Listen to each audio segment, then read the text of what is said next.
पिछले एपिसोड में हमने देखा कि सम्राट की बात को सुनकर कि उन लोगों ने शादी के वक्त काव्या के मिल जाने के बाद एक दूसरे से अलग होने वाला डील किया था। याद आते ही सोना का दिल जोरों से धड़कने लगता है।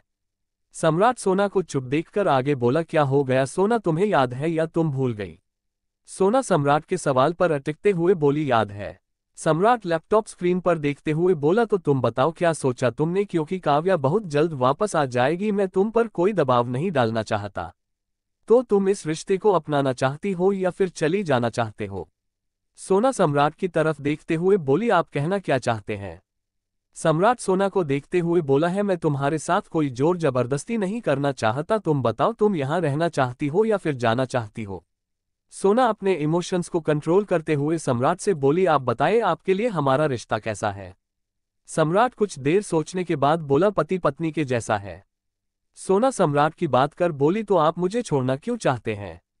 सम्राट सोना की बात को बीच में काट कर बोला, तुम क्या सोच रही हो, यही कि मैंने तुम्हारा इस्तेमाल किया अपने जरूरत के लिए?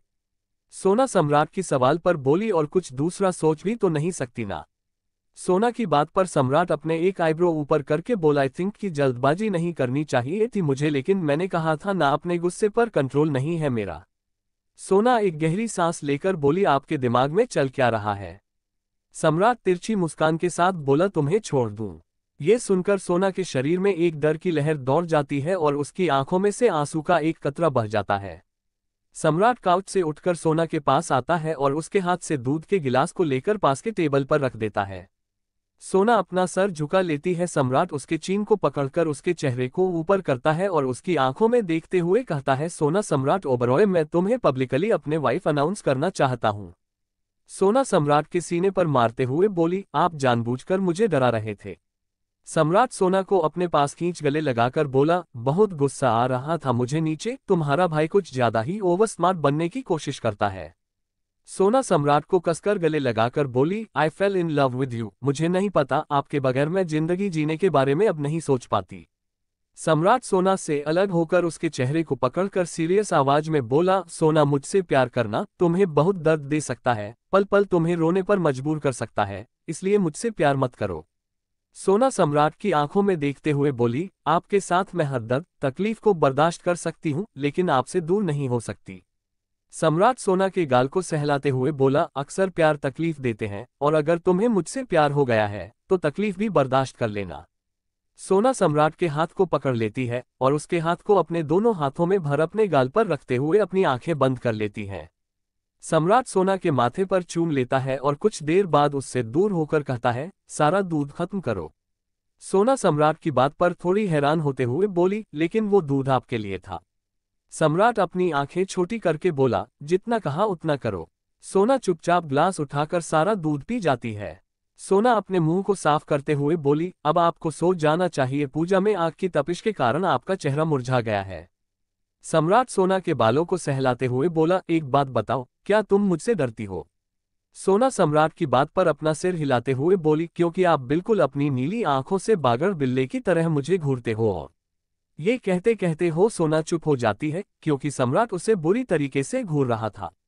सोना अपनी भूरी आंखों को टिमटिमाते हुए सम्राट को देखने लगती है, तो सम्राट जिसके हाथ में सोना के बालों पर थे, वो मजबूती से उसके बालों को अपने मुट्ठियों में भरकर उसका चेहरा अपने पास लाकर बोला, why do you make me angry सोना?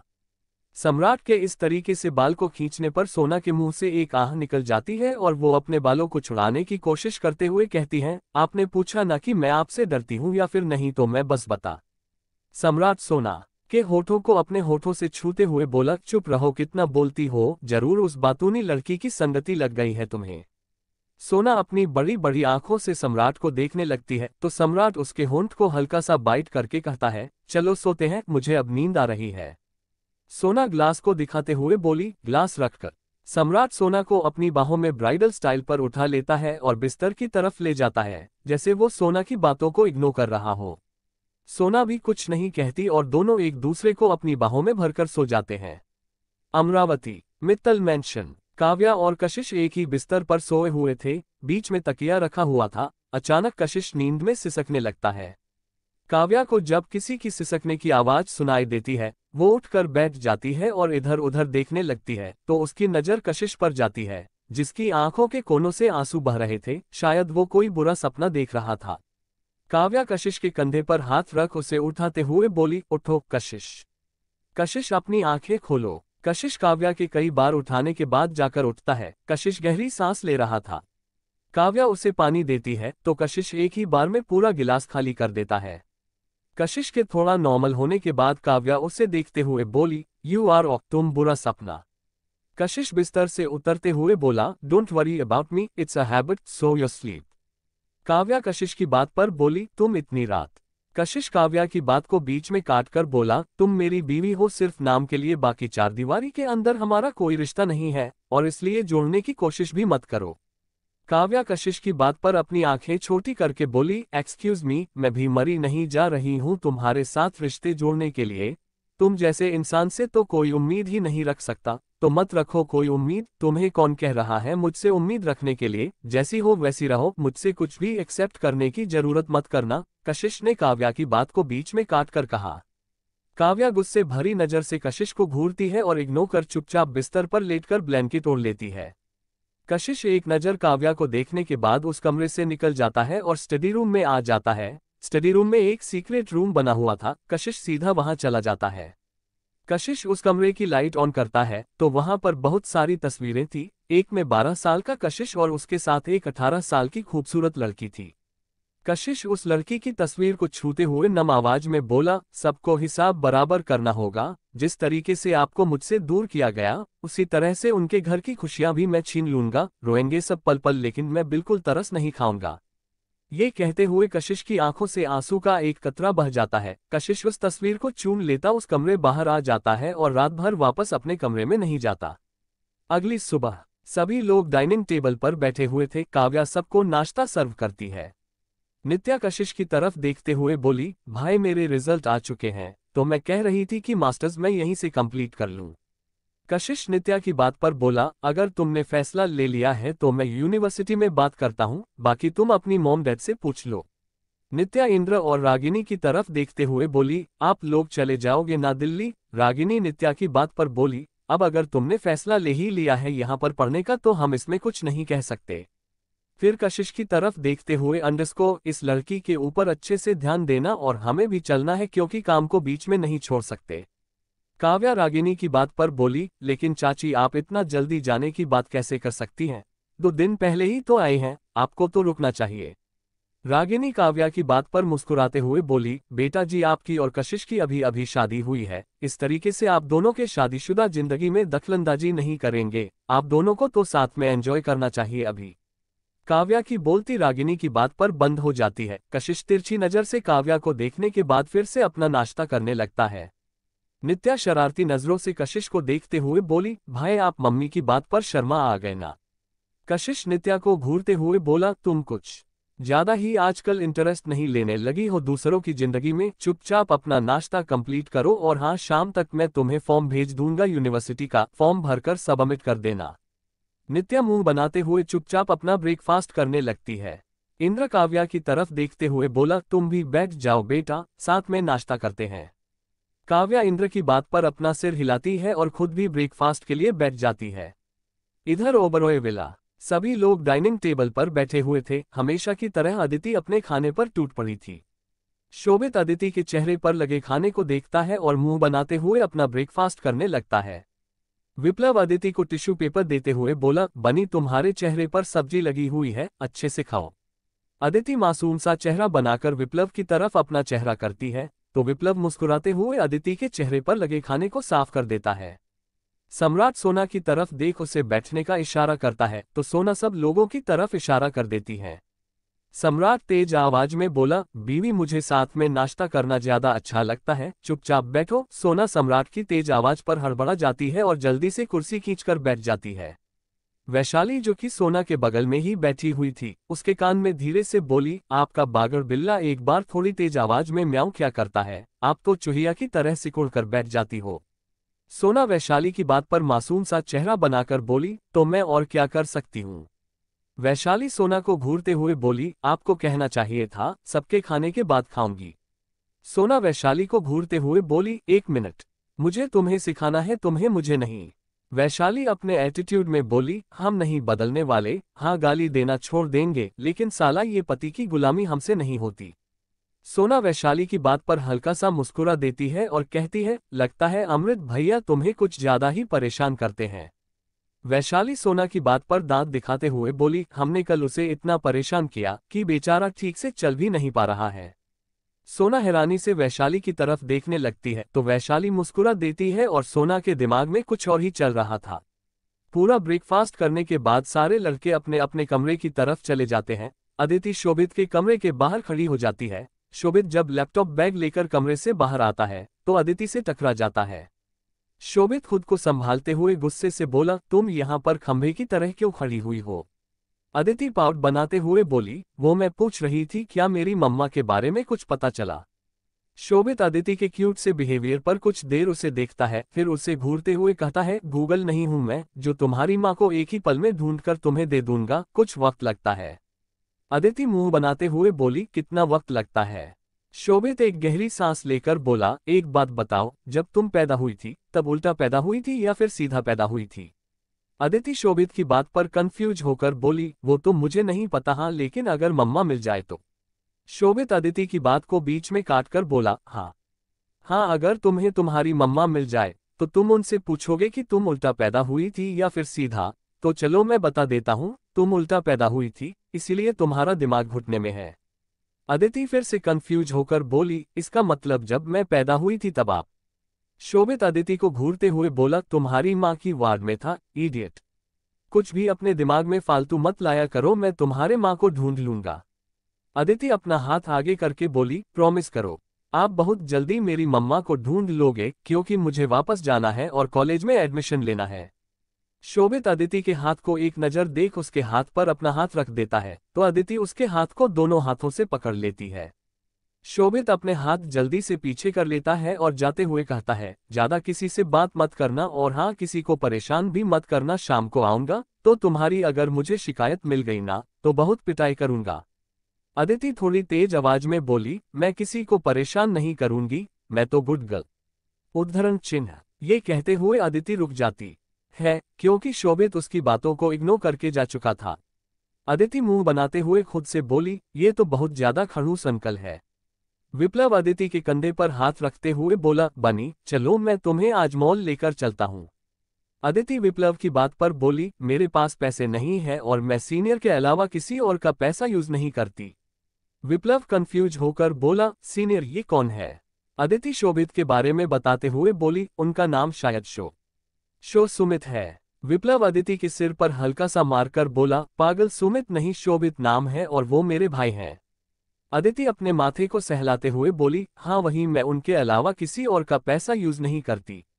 विप्लव अदिति के हाथ को पकड़कर बोला, चलो हम लोग मॉल चलते हैं और अगर तुम्हारा सीनियर तुम्हें कुछ कहे तो मेरा नाम ले देना। अदिति विप्लव की बात पर कुछ नहीं कहती और उसके साथ नीचे आ जाती है। इधर नीचे सभी लोग ऑफिस जाने के लिए रेडी हो चुके थे। सम्राट सोना से बोला, मेरा टिफिन बॉक्स। सोना सम्राट के हाथ में टिफिन बॉक्स देते हुए बोली, ये रहा आपका टिफिन बॉक्स।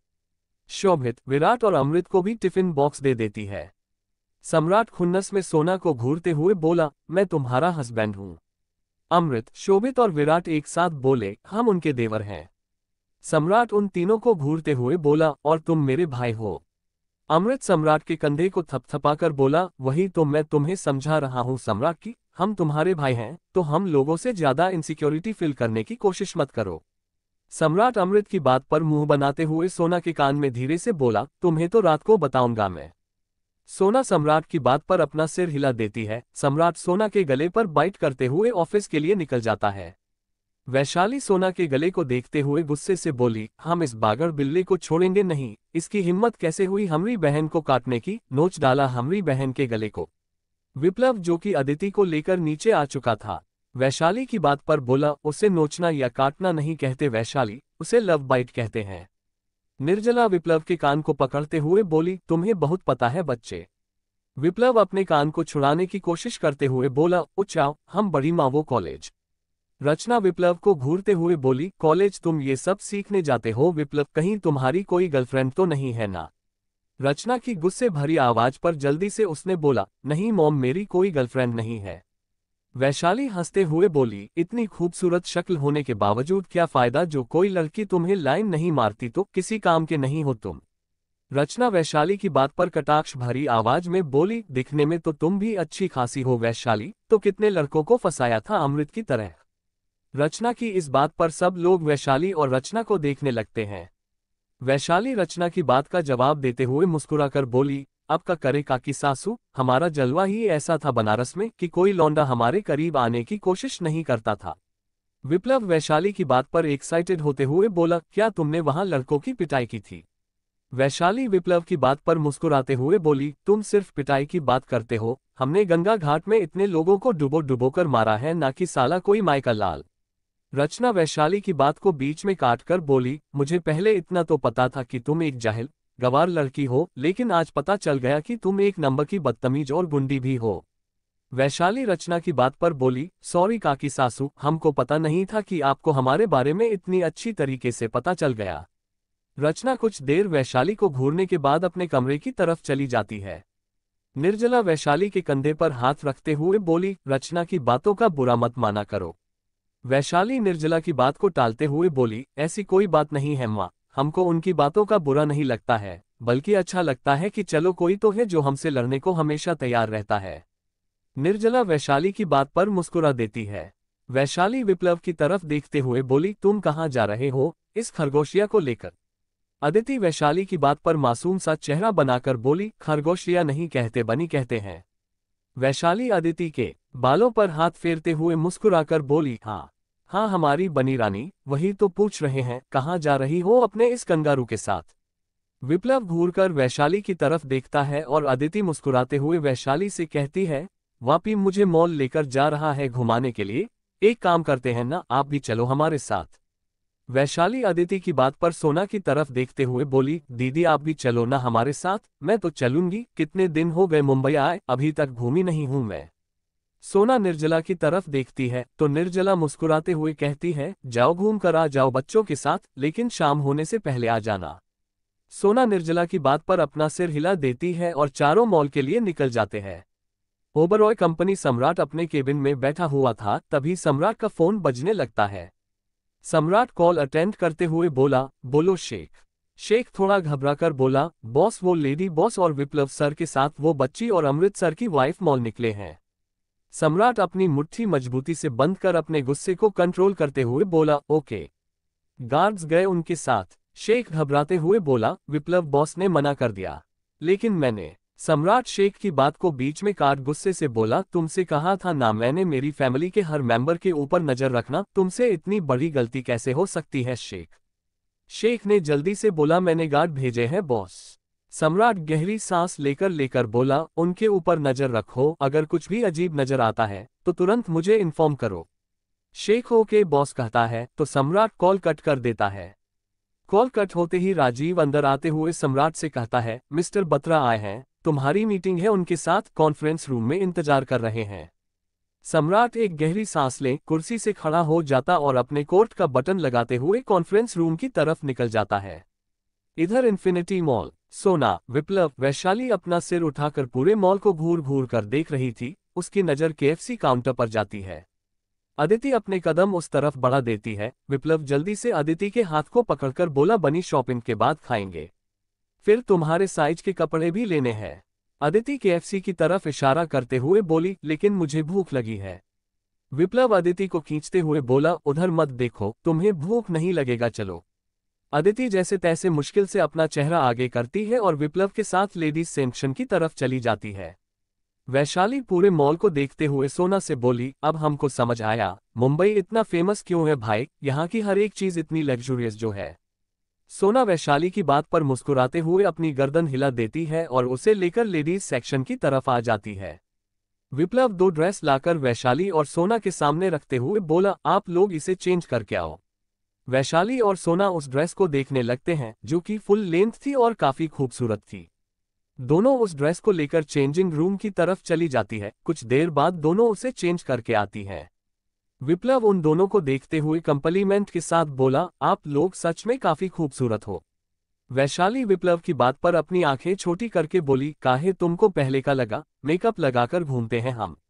विप्लव जल्दी से बोला, अरे मैंने ऐसा कब कहा, मैं तो ये कह रहा था कि। सोना विप्लव को शांत करवाते हुए बोली, शांत हो जाए, वो बस आपको परेशान कर रही है। विप्लव एक राहत की सांस लेकर बोला, मुझे भी मास्टर्स के लिए कॉलेज जाना है और उसके लिए मुझे शॉपिंग करनी है अपने लिए, मेरी मदद कौन करेगा। सोना विप्लव की बात पर कुछ देर इस बारे में सोचने के बाद बोली, मुझे भी सिद्धू के लिए कुछ कपड़े लेने थे, मैंने उससे प्रॉमिस किया था। विप्लव मुस्कुराते हुए बोला, बस नेकी और पूछ पूछ, चलिए साथ में करते हैं शॉपिंग। सोना अपना सिर हिलाती है और विप्लव के साथ मेन सेक्शन की तरफ चली जाती है। वैशाली अदिति के पास जाने लगती है कि कोई उसके हाथ को पकड़ लेता है। वैशाली पलट कर देखती है तो उसकी आंखें छोटी हो जाती हैं। किसने वैशाली के हाथ को पकड़कर उसे रोक लिया है? कौन है ये? आगे की कहानी को सुनने के लिए बने रहिए।